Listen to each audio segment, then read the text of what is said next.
Hey there, folks. It's me, Matt Esquire, the blues lawyer. One of the things that's been going on is the opening of the Gibson Garage in London, England. Now, this thing looks pretty nice. Most notable, though, were three of the people on hand to help open it up: Naomi, Paige, and Brian May.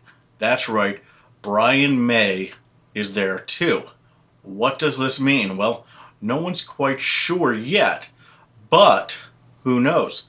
There might be in the works a Gibson Red Special.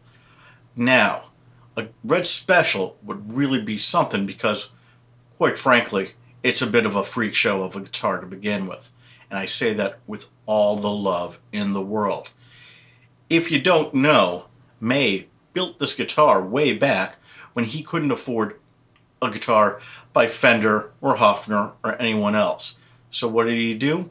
Well, he had friends who were going to throw away an old fireplace mantle, so he took that and he used that to make the neck. All of the things that go into this guitar are amazing. Work began on the guitar in August '63, with the project being finished in October '64. The neck was constructed from wood from a 100-year-oldish fireplace mantle that a friend of the family was about to throw away. It was hand-shaped in a desired form, and that was made more difficult because the neck itself was filled with wormholes, which May had to fill with matchsticks. On top of that, the fingerboard is made out of oak, not ebony, not rosewood, not maple, oak. I personally don't know of any other guitar with an oak fretboard, but that's what Brian May uses, and he's a hell of a lot better than I could ever even hope to be. The position inlays were hand-shaped from mother-of-pearl buttons in his own special way, with 2 dots at the 7th and 19th, 3 at the 12th, and the 24th. As if that's not all enough, the body is made from blockboard, which is basically plywood, with oak inserts and covered with mahogany marquetry veneer on top, bottom, and side to give it the look of a solid body guitar. Now, they wanted to put F-holes in it, but they couldn't, thank God.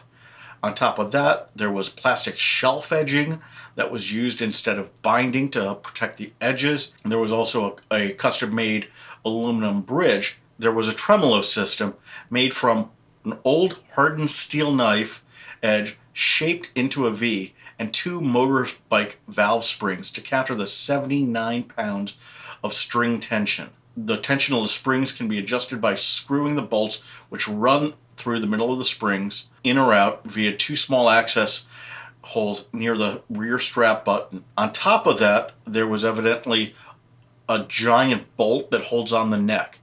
Now, all of this sounds like a nightmare to produce, but we're talking about Gibson here.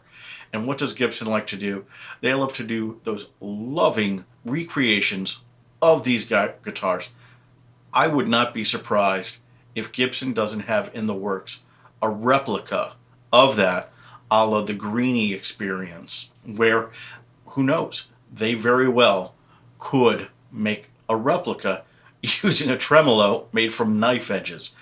I think it would be hilarious. I personally don't have the money to buy such a thing. I wouldn't be surprised to see that go for at least $50,000, if not $75,000, and for that they would probably fly you to England and have a meet and greet with Brian May himself. Would I buy it? Like I said, I don't have the money. They would probably limit it to the 25 or the 50 or however many there were of the Greenies, and then they would come out with replicas later on. All of this is to say that strange things are afoot at Gibson Garage. This is one of the many updates coming out of Gibson this week. It's really kind of a big deal as far as us Gibson fans are concerned. And yeah, I admit I am a Gibson fan. I learned on one. I'm always going to be true to Gibson. I don't like what they do sometimes, but I do always love the guitars they make. If this is the sort of thing you like, please like and subscribe. Come on back. Until next time, less fiddling and more playing.